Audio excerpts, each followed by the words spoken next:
Uau, muito obrigada. Que alegria estar aqui, estou muito feliz mesmo. Como a pastora falou, meu nome é Denise e, gente, eu amo adolescentes, assim, então, para mim, foi um privilégio, obrigada, está sendo um privilégio, obrigada, Rafa, obrigada, Lê, pelo convite de estar aqui, compartilhando com essa geração que eu amo tanto.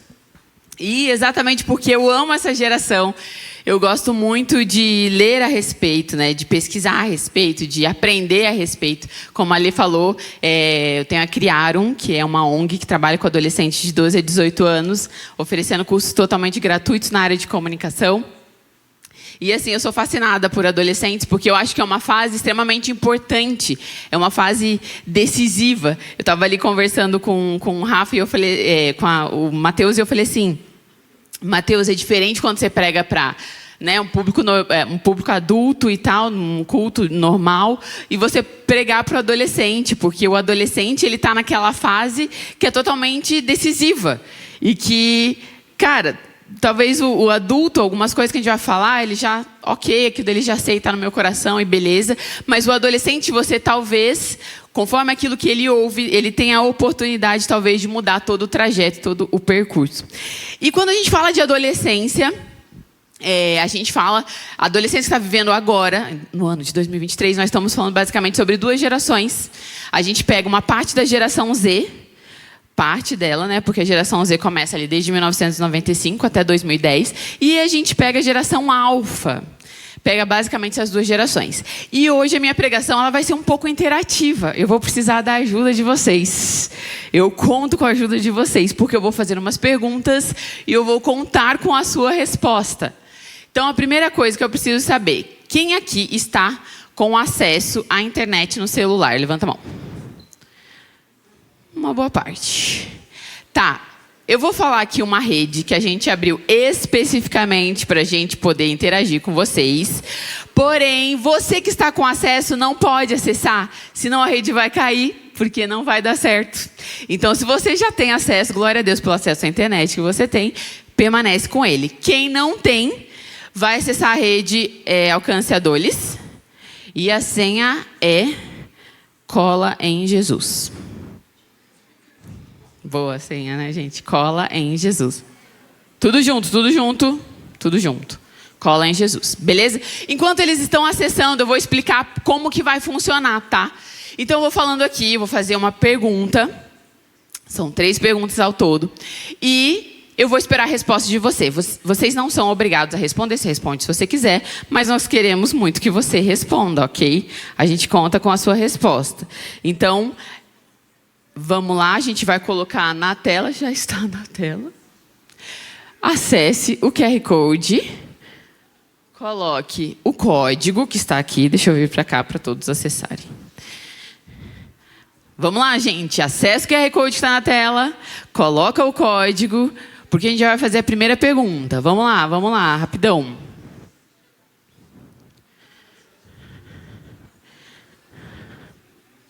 Bora, acessaram?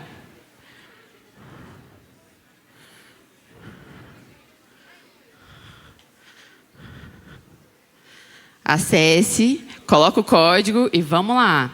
Aí, assim, depois que eu fizer a primeira pergunta, você fica com o celular aí, não desloga, porque vai ter uma outra mais pra frente, tá bom? Para não demorar de novo. Bora? Então, tá bom, vou fazer a primeira pergunta. Atenção. A primeira pergunta é: você faz parte de qual geração? Então, os nascidos até 2010, geração Z. Os nascidos depois de 2010, geração Alfa. Responde aí. Eu consigo ver aqui vocês respondendo, pessoal. Vamos. 94% geração Z. 6% geração Alfa. Temos mais adolescentes, adultos, maduros. Ó, eita. Tá, beleza. Quem respondeu, quem respondeu. Quem não respondeu, não respondeu. Agora vamos lá. Então, assim, falando dessas duas gerações especificamente, eu tenho alguns dados para vocês. Agora vocês largam o celular. Largam o celular. Isso. Vamos lá. Alguns dados para vocês. Vou falar sobre vocês, é bom vocês prestarem atenção. Não sei se é sobre vocês, vocês me dizem. Vamos lá. A geração Z e a geração Alpha são hiperconectados. Porque você acha que eu fiz a pergunta no celular. E com vontade de mudar o mundo. Uhul! Yes! Mas tendem a ser solitários e ansiosos devido ao excesso de estímulos. São conhecidas como geração deprimida. Segundo a BBC News Brasil, o fato é que o uso de antidepressivos é cada vez maior. Cada vez se busca mais assistência psicológica e há cada vez mais expressões conscientes de ansiedade e tristeza nessas gerações. E aí, será que é verdade ou não é? Isso aqui são dados, pesquisas que foram feitas. E a gente vai para a segunda pergunta. Lembrando, você é livre para responder ou não. Vamos lá? A segunda pergunta... Já está lá a produção? A segunda pergunta já está disponível no link, podem acessar. A segunda pergunta é: você já foi diagnosticado ou toma remédio para ou se identifica como alguém que tem ansiedade? Deixa eu ver. Tá até equilibrado. Sim, é totalmente anônima, tá? Não tem como saber quem está respondendo, eu só tenho os números. Ok, eu tenho os números, vocês não têm. Quem está curioso para saber? Gente, lembrando que a gente está aqui compartilhando dados. Mais alguns dados sobre essas duas gerações. Guarda o celular de novo. Vamos lá. A Reuters, que é uma agência de notícias britânica, informou que o pensamento suicida, depressão severa e taxas de automutilação mais que dobraram em menos de uma década nessa última década. Por quê? Segundo eles, existem inúmeras razões. Aumento da dependência de drogas, menor interação humana por causa do uso constante do celular, o medo em relação ao futuro são as explicações mais oferecidas. Mas a principal razão é a perda de valores e significado, ou seja, a falta de sentido. Vamos fechar os olhos e orar mais uma vez? Senhor, nós estamos aqui e a gente quer te agradecer, porque nós sabemos que muito antes de nós, o Senhor tem um plano para tudo que o Senhor vai fazer essa noite. E por isso a gente pede, Deus, que de fato o Senhor possa ministrar os nossos corações e nos conduzir ao lugar aonde o Senhor deseja. E eu peço para que todos os corações aqui estejam de fato abertos para ouvir a tua voz, não a minha voz, mas a tua voz e aquilo que o Senhor tem para essa geração. Deus, eu oro em nome de Jesus. Amém. Eu fico imaginando essa geração. E essa geração é uma geração que recebe muita informação, né? Todo tempo a gente está recebendo, está com o celular, e a televisão, e a internet, e tudo. E a gente recebe muita notícia, e muitas vezes essas notícias são catastróficas.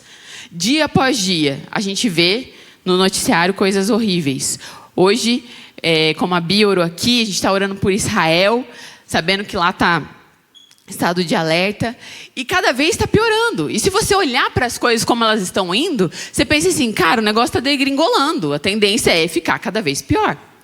E dentro disso tudo, eu fico imaginando essa geração olhando para o futuro. E de fato, como essa pesquisa diz, eu não acho que essas pesquisas são verdades absolutas, mas elas dizem muito sobre essa geração. Porque de fato, essa geração pode olhar para o futuro e ver tudo isso que está acontecendo e falar, cara, mas que sentido que faz isso daqui? Pode olhar para o futuro e pensar, que esperança que a gente tem diante de tudo isso que está acontecendo? E essa geração, ela olha assim, sem esperança para o futuro, porque eles não conhecem algo que a gente conhece. A gente conhece Jesus e a palavra de Deus. Por isso que eu creio que, independente de estatísticas, nós podemos fazer diferente. O meio, ele pode nos influenciar, mas ele não determina quem nós somos, amém? Então, Quando a gente olha para essa geração que está realmente perdida e sem sentido e sem esperança no futuro, a gente pode simplesmente olhar para eles e, beleza, faz parte. Ou a gente pode entender que o seguinte, eles não têm esperança porque eles não entendem que existe uma eternidade. Que as coisas elas não terminam aqui, mas que depois dessa vida aqui a gente tem toda uma eternidade pela frente. Eles não sabem que a Bíblia é a palavra de Deus e é a verdade inegável. Eles não conhecem o Jesus que nós conhecemos. Então a esperança deles está aqui. E Paulo já dizia lá em 1 Coríntios 15, que ele fala assim, que se a nossa esperança em Cristo está somente nessa vida, então nós somos os mais dignos de pena.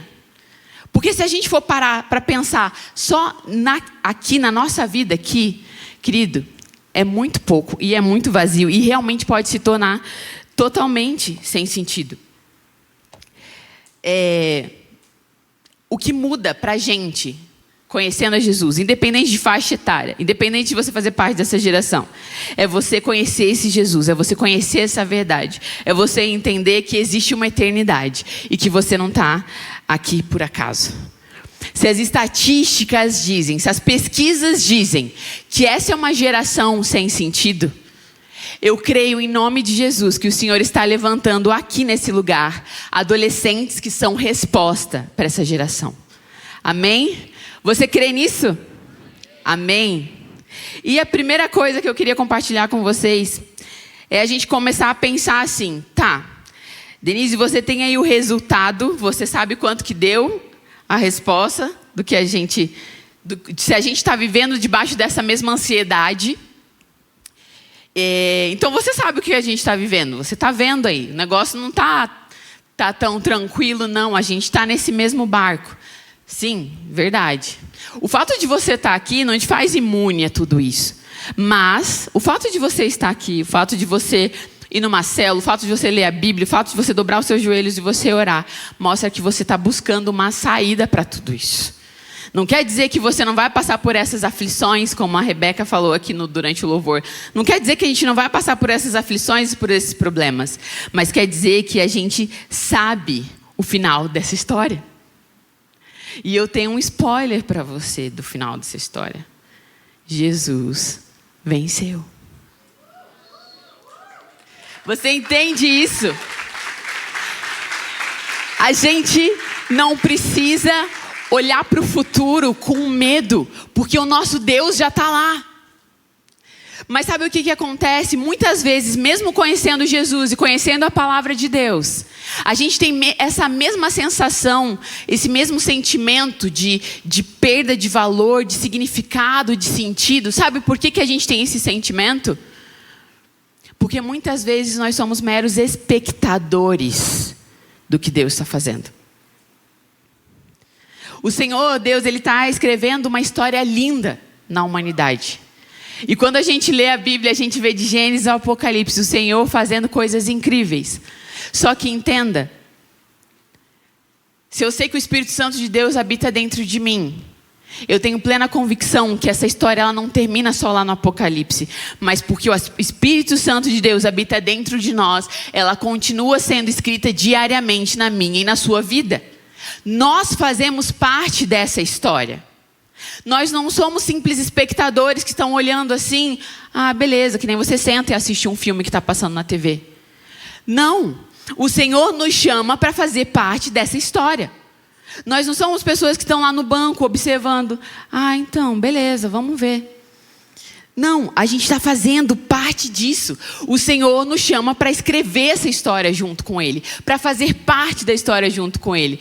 Romanos 8 vai dizer para a gente que a natureza criada, ela aguarda com grande expectativa que os filhos de Deus sejam revelados. Você entende o que isso quer dizer? Você entende que a natureza aguarda a sua manifestação? Ela aguarda você. O Senhor, quando Ele te fez com um plano. Você não está aqui por acaso. E se você conseguir entender isso, você vai falar, ok, Deus, então eu quero fazer parte desse plano. E daí a gente vai para a terceira e a última pergunta. Pode pegar teu celular de novo. E a terceira e última pergunta é: você acredita que é chamado para ocupar uma posição tradicional de ministério? Por exemplo, pastor, pastor de louvor, pastor de jovens, missionário, evangelista. Vocês acreditam? Quem acredita? Sim ou não? Vai respondendo aí.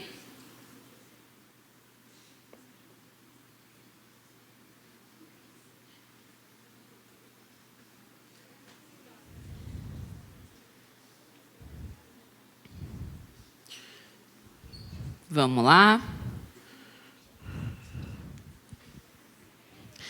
Ok. Quem respondeu, respondeu. Quem não respondeu, não respondeu. Vamos lá. Eu não sei o que vocês responderam, porque infelizmente para mim bugou aqui, não está aparecendo a resposta. Mas depois eu vou conferir. Mas eu queria dizer para você, mais uma pesquisa. John Enlon diz que existe um estudo que foi feito nos Estados Unidos que mostra que um pastor, ao olhar para a sua congregação, apenas 3% ocuparão uma posição tradicional de ministério. Então, quando o pastor... Imagina aqui, o Rafa olhando para vocês. Essa congregação aqui. Ele olhando para cá, essa pesquisa diz que somente 3%, 3, não é 13, 3% ocuparão uma posição tradicional de ministério. Ou seja, 3% provavelmente se tornarão pastor, pastor de jovens, evangelista, missionário e etc. Eu não sei qual foi a resposta, se está de acordo ou não essa pesquisa, mas sabe qual que é o problema? Que daí esses 97%, os que sobraram, o que não vão ser pastor, não vão ser ministro de louvor, não vão ser evangelista, missionário, tarará, eles também queimam por Jesus. Eles tiveram um encontro verdadeiro com Jesus, eles amam a palavra de Deus, eles querem o Senhor, mas eles não foram chamados para a esfera igreja. E aí? Sabe qual é a grande questão disso? É que esses 97%, eles começam a se ver como um segundo escalão do meio gospel. Eles começam a olhar assim, Deus me chamou para isso. Não, Rafael, Alenara, nossa, eles sim, cara, eles são pastores, né? Outro naipe, tal, Luciano, pá, né?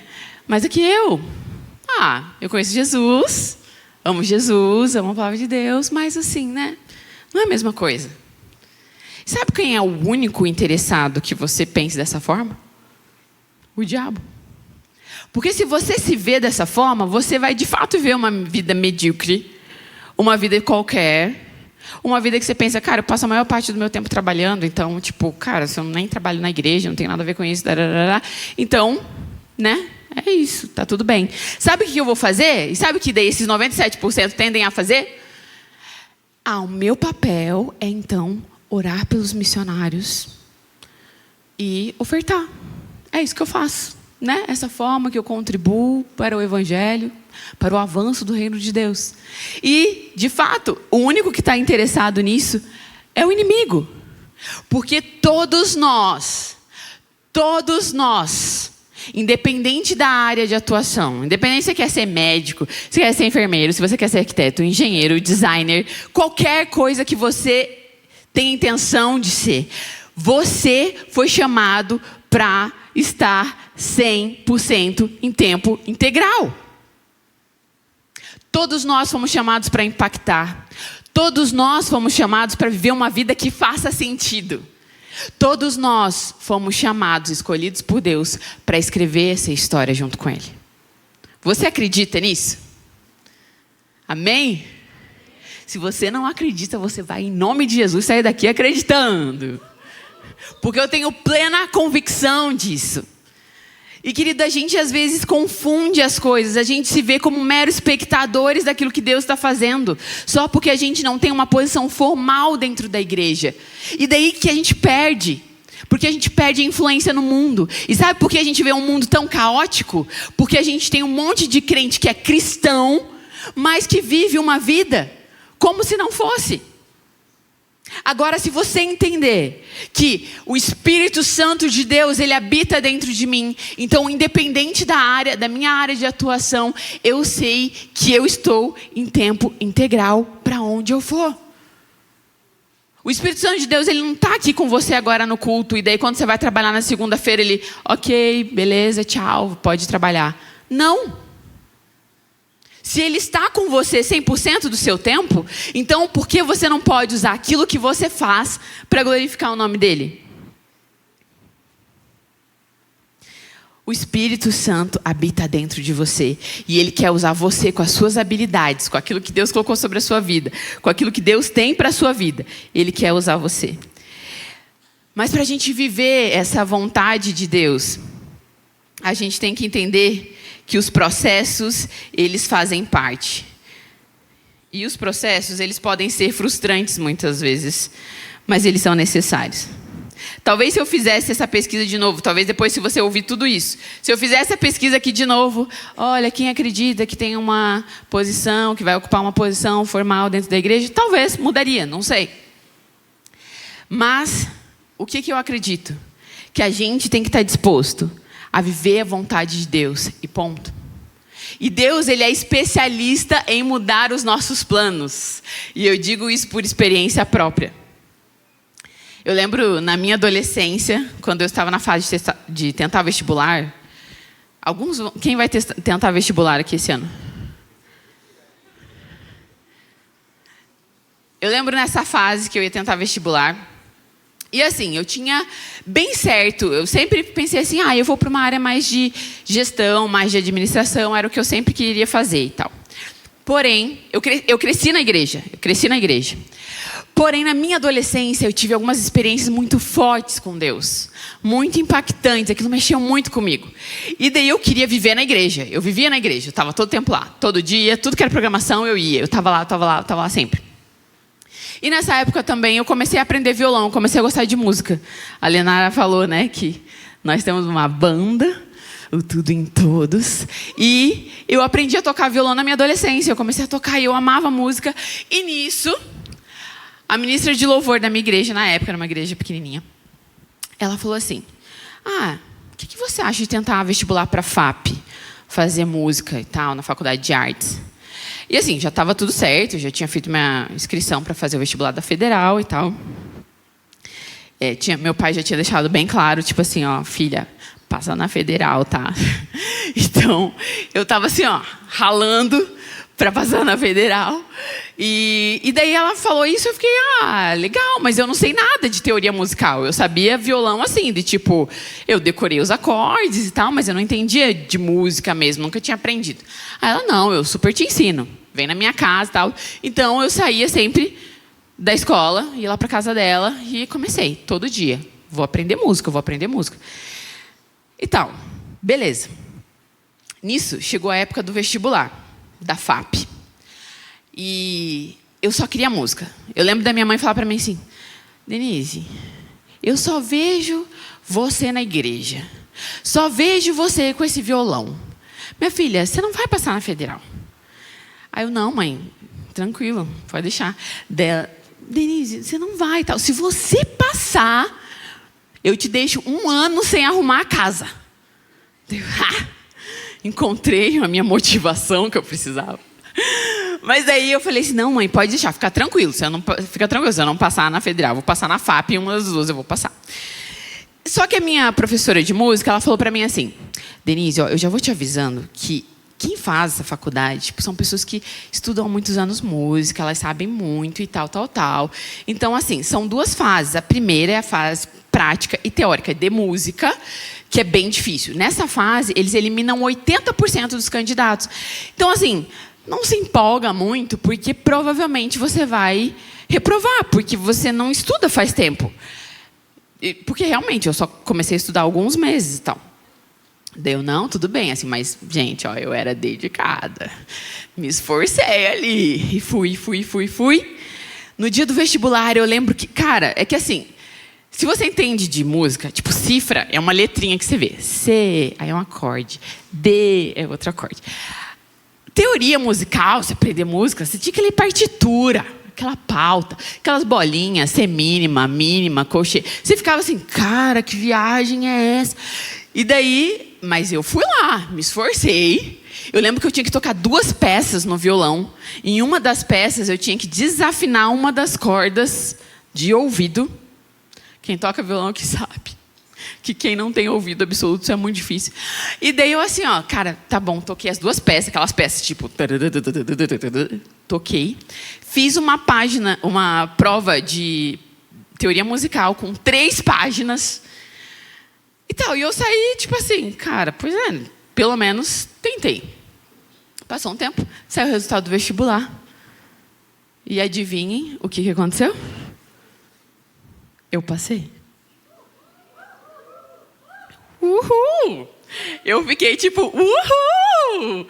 Eu fiquei muito empolgada. Eu falei, eu não acredito! Eu passei! Eu passei! Meu Deus! E eu gritava, tipo, eu passei! Eu não acredito que eu passei! Eu não acredito que eu passei! E depois que passou a euforia do que eu tinha caído a ficha que eu passei, eu me toquei que tinha a segunda fase, para a qual eu não tinha estudado. Daí eu, meu Deus, e agora? E a prova era assim, tipo, em poucos dias. Daí eu falei, cara, e agora? Enfim, fiz a segunda prova. Mas eu pensei, se 80% é eliminado na primeira fase, eu estou estudando para passar na federal, então, teoricamente, eu vou conseguir passar. Chegou na segunda prova, fiz a prova e não passei. Aquele foi o desastre da minha vida. Porque quando você é adolescente, você pensa que tudo é o fim da sua vida. Aquele foi o fim da minha vida. Eu pensei, Deus, por que o Senhor fez isso? Por quê? Sabe, tipo assim, ó, sabe quando você dá pirulito na boca da criança e você tira? Eu me senti assim.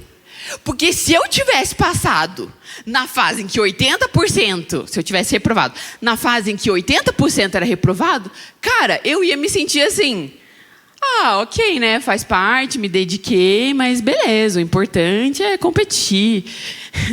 Mas quando eu passei na fase mais difícil e reprovei na mais fácil, como eu me senti? Burra. Mas não, qual que é o problema? Por quê? Enfim. E daí, logo depois, era o vestibular da Federal. Pensa, se eu não tinha passado no vestibular da FAP, meus queridos, você pensa que eu fui com o coração como pro vestibular da Federal? Eu fui me sentindo uma derrotada. Eu falei, eu não vou passar.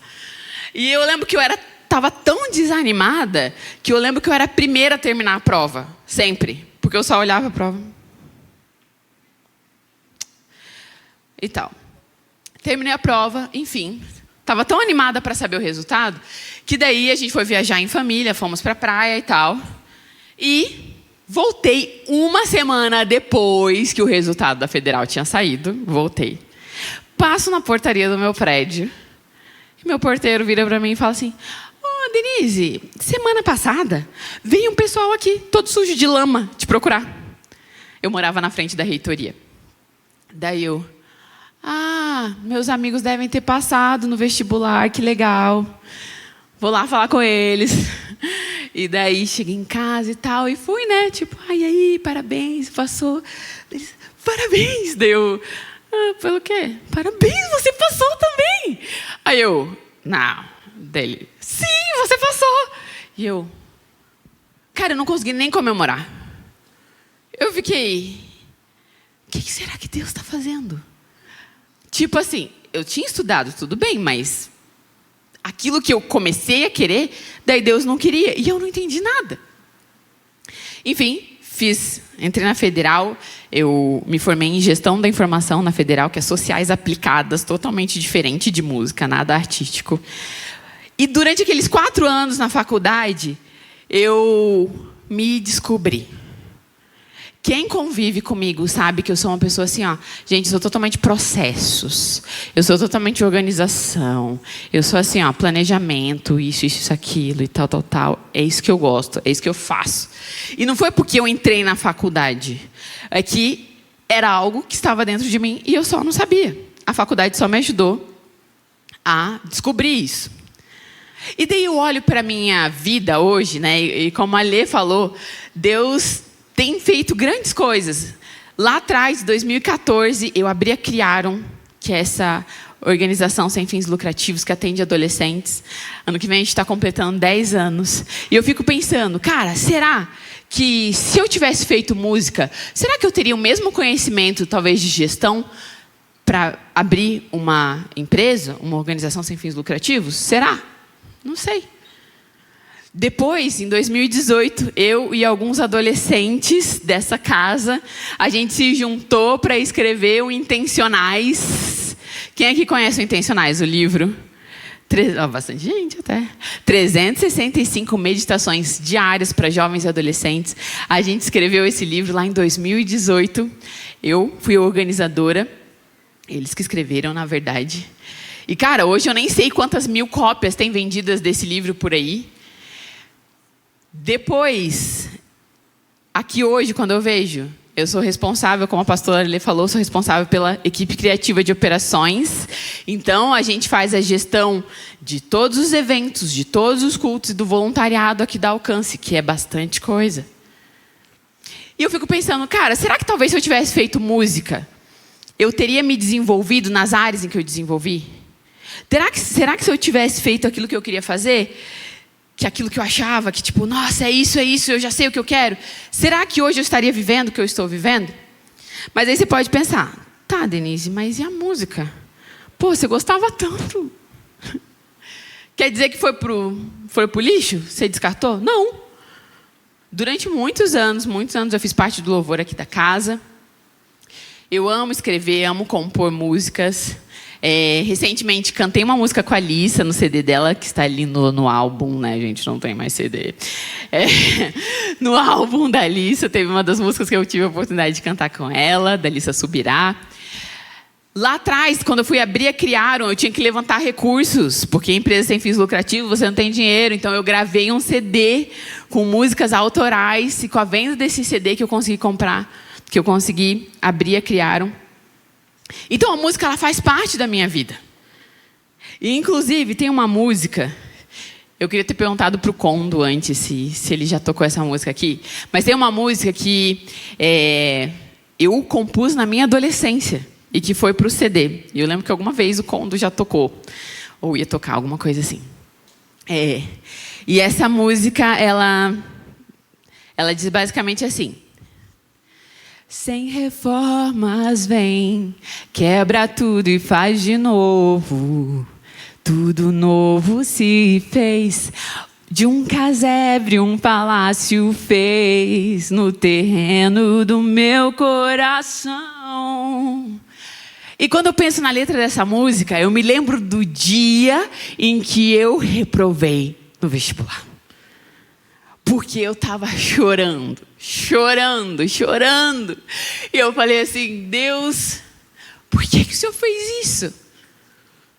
Por que o Senhor fez isso? Eu me senti tão injustiçada. Sabe quando você coloca toda a tua esperança em algo, você quer tanto. E Deus estava fazendo tudo certo. Eu estava na igreja, eu estava orando, eu estava direitinho ali, tipo, cara, eu estudei, por que Deus não deixou aquilo acontecer?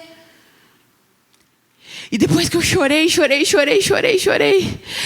eu parei, fiquei em silêncio e eu ouvi Deus falando para mim. Sabe isso que você desejou tanto, que você quis tanto, que você buscou tanto? Isso é um casebre perto do palácio que eu tenho para você. E daí surgiu a música.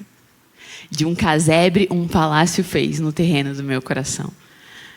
E sabe, quando eu lembro dessa fase da minha vida e de quando eu estava escrevendo essa música, eu me lembro muito do que o profeta Isaías, ele fala, que ele diz lá em Isaías 55, pois os meus pensamentos não são os seus pensamentos, nem os seus caminhos são os meus caminhos, declara o Senhor.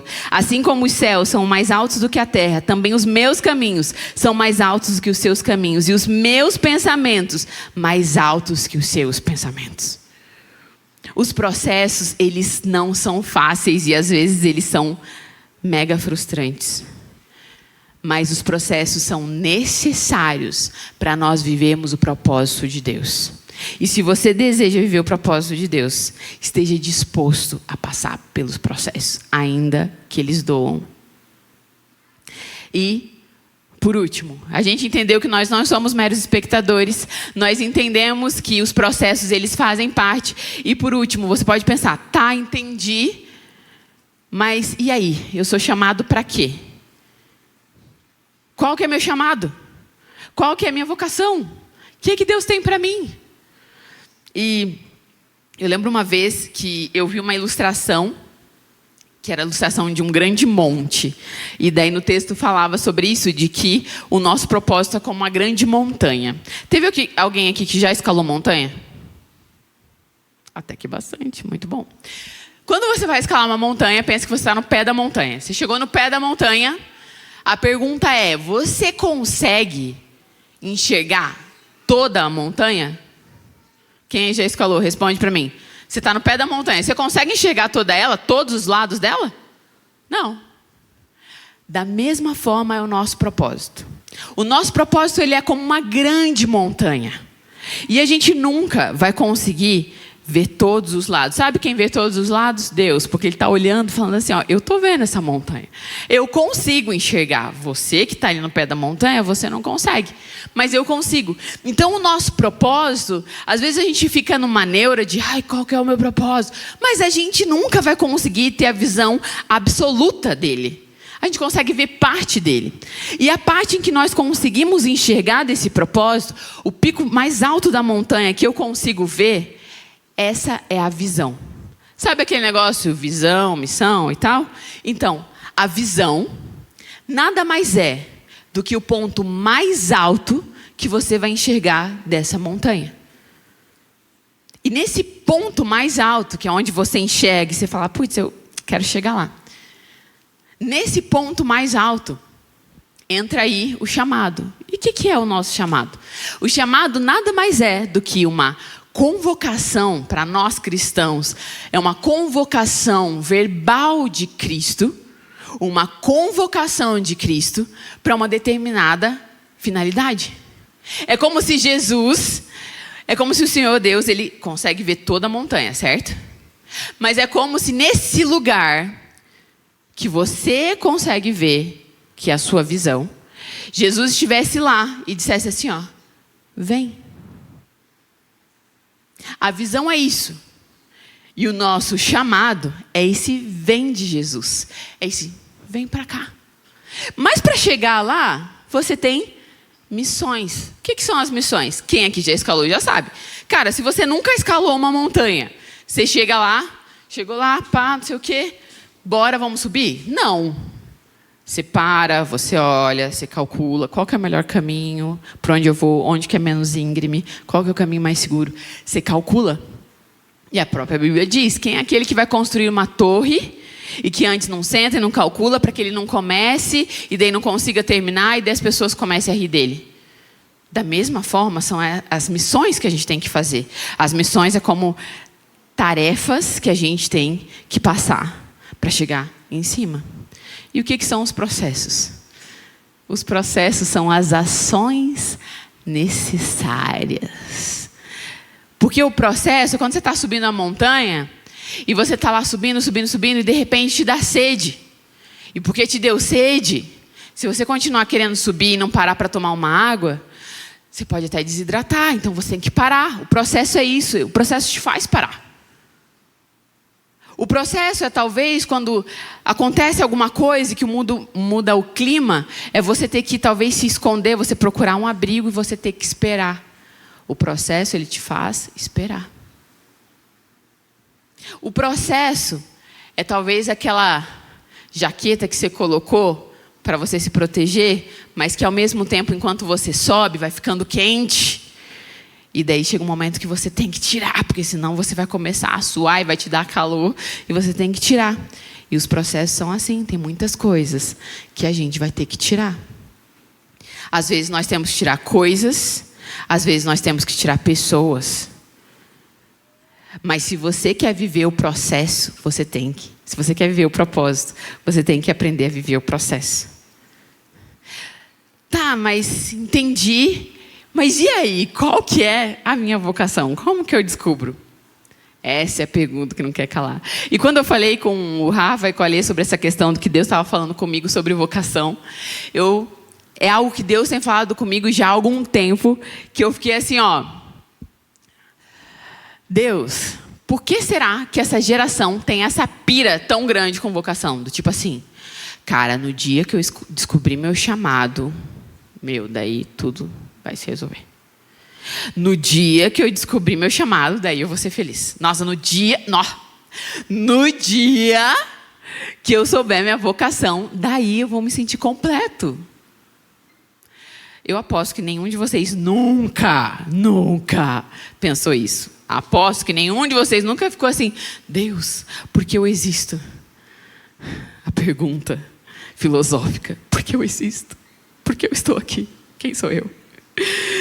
Só que quando a gente entende que vocação é esse chamado, essa convocação verbal de Deus, de Cristo para nós, a primeira coisa que a gente tem que entender é que a gente não pode estar nesse lugar de pensar assim, no dia que eu souber o meu chamado eu vou ser feliz. Sabe por quê? Porque se você pensar assim, que no dia que você descobrir o seu chamado você vai ser feliz, você vai colocar toda a expectativa em algo que você vai fazer e não em quem você já é. Quando você fica nessa neura do tipo assim, meu Deus, eu preciso descobrir meu chamado, porque eu preciso descobrir qual é a minha vocação, você começa a perceber que, cara, é sobre aquilo que você quer fazer. E quando a gente vê lá em Jesus se batizando, eu gosto muito dessa passagem, que ele entra nas águas e ele é batizado. E daí a Bíblia diz que veio uma voz dos céus e fala, este é meu filho amado, de quem me agrado, em quem eu tenho prazer. Sem olhar na Bíblia, me diz quantos milagres Jesus tinha feito até o momento do batismo dele. Alguém sabe? Alguém? Quantos milagres Jesus tinha feito antes do batismo dele? Alguém? Nenhum. Jesus não tinha feito milagre nenhum até ele ser batizado. Ele não tinha feito milagre nenhum até aquele momento. E Deus vira para ele e fala assim, esse é meu filho amado, em quem eu tenho prazer. E ele era amado simplesmente pelo fato de quem ele era Jesus. Você quer saber qual a sua vocação? Eu digo para você, no dia em que você chegar nesse lugar de, nossa, eu quero ter um relacionamento tão íntimo com Deus, tão profundo com Ele, de entender quem eu sou nele. E a partir daí, quando você for totalmente satisfeito nele, nesse lugar, o Senhor vai te mostrar aquilo que Ele tem para você. Porque enquanto você quiser descobrir antes qualquer chamado, qualquer vocação, isso não vai acontecer.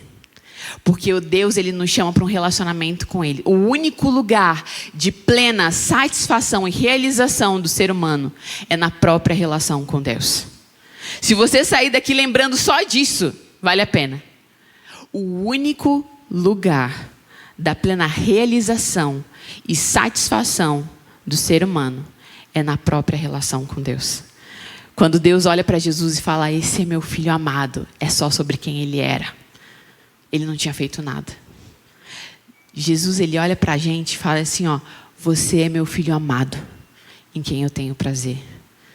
Será que você pode dizer também que você tem prazer nele? Eu quero te convidar a se colocar de pé para a gente orar. Eu não sei se o pessoal do teclado quiser vir, o pessoal do louvor. Eu não sei qual é o momento que você está passando. Talvez você esteja passando por um processo. Talvez você esteja passando por um processo que não seja, talvez, fácil. Talvez você esteja nessa fase do tipo assim, Deus, por que eu existo? Por que eu estou aqui? Eu não sei. Mas se você quer viver o propósito de Deus para a sua vida, eu creio que o Senhor, Ele quer revelar coisas ao teu coração essa noite. Ele quer falar com você para ir para um lugar que talvez você nunca antes foi. E quando você estiver nesse lugar, um lugar de total comunhão e intimidade, o Senhor vai ministrar ao seu coração. O Senhor vai aquietar a ansiedade dentro de você. Ele vai lançar fora todo o medo. Porque como a gente cantou aqui, lá não vai ter dor. E talvez hoje a gente vê essa geração com tanta dor e com tanto medo e com tanta ansiedade, porque eles não conseguem enxergar aquilo que está disponível já na palavra de Deus para nós. Vocês que estão aqui, vocês estão ouvindo constantemente. Vocês estão tendo acesso constantemente à verdade que é capaz de libertar, à verdade que é capaz de transformar. E vocês podem escolher o que fazer. Vocês podem escolher ser meros espectadores. Vocês podem escolher viver a vida e tipo assim, eu tô aqui. Vocês podem escolher viver uma vida em que vocês simplesmente só observam.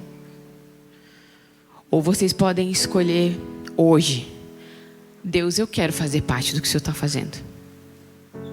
Talvez eu não veja esse propósito como um todo, porque eu nunca vou ver, o Senhor está vendo.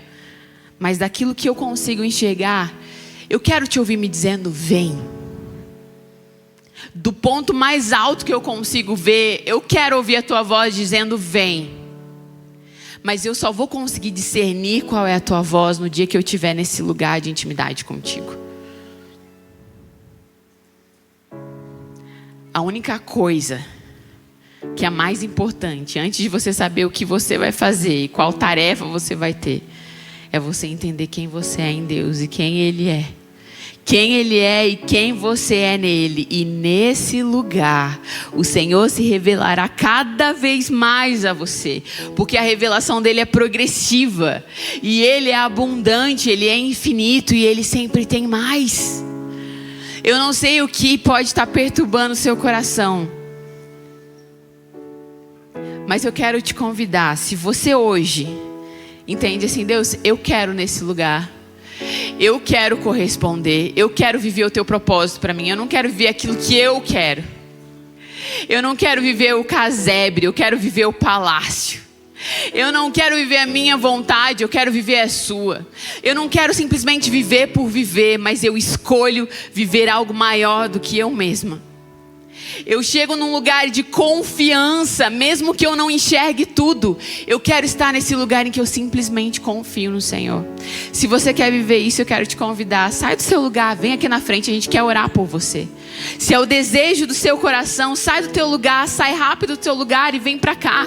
Porque se hoje você quer entrar nesse lugar de entender, Deus, eu quero saber a tua vontade pra minha vida, mas antes eu quero estar no lugar secreto contigo. Antes eu quero buscar a tua face. Antes eu quero te desejar mais. Assim como o Senhor tem prazer em quem eu sou, eu quero ter prazer em quem tu és. Eu quero desejar mais do que todas as coisas estar contigo. E nesse lugar onde sou só eu e o Senhor, eu sei que o Senhor se revelará a mim. Deus, ainda que eu não atue na esfera igreja, eu não quero ser um espectador. Eu não quero ser do segundo escalão do reino, mas eu quero ser alguém que ativamente vive para ver o teu reino expandindo aqui na terra. Alguém que com seus dons, talentos, habilidades reflete Jesus, reflete o teu reino, reflete quem o Senhor é. É isso que eu quero. Aquilo que o Senhor derramou sobre mim não é sobre mim, é muito além de mim. E hoje eu quero fazer um compromisso contigo.